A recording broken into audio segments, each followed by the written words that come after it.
ទោះបីជាខ្ញុំមិនមែនជា influencer ដែលល្បីល្បាញក៏ដោយវីដេអូនេះខ្ញុំចង់អំពាវនាវដល់អ្នកទាំងអស់គ្នាដើម្បីឲ្យអ្នកទាំងអស់គ្នាជួយទៅដល់ជនភៀសសិកដែលពួកគាត់កំពុងតែរស់នៅក្នុងតំបន់មួយចំនួនផងតែ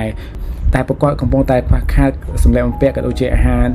ក្នុងការបរិភោគផងដែរដូច្នេះហើយអ្នកទាំងអស់គ្នាអាចធ្វើការជួយទៅកាន់ពួកគាត់ផងដែរទោះបីជាច្រើនក្តីតិចក្តីអ្នកទាំងអស់គ្នាអាចជួយដល់ពួកគាត់ផងដែរ100 200 1000 2000គឺសុទ្ធតែជាសទ្ធាដល់អ្នកទាំងអស់គ្នាដែលបានដែលជួយពួកគាត់ផងដែរដោយសារតែបច្ចុប្បន្ននេះផងដែរគឺប្រទេសយើងកំពុងតែមានសង្គ្រាមជាមួយនឹងប្រទេសថៃផងដែរដែលប្រទេសថៃបានធ្វើការទន្ទ្រាន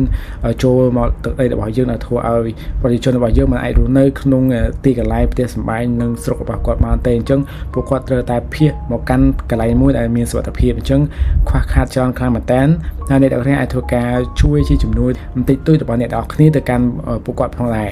ហើយអរគុណសម្រាប់ការតាមដានវីដេអូមួយនេះសង្ឃឹមអ្នកទាំងអស់គ្នានឹងធ្វើការជួយទៅដល់ជនភៀសសិកក៏ដូចជាវិរៈកងទ័ពយើងនៅជួរមុខក៏ដូចជាវិរៈកងទ័ពដែលនឹងត្រៀម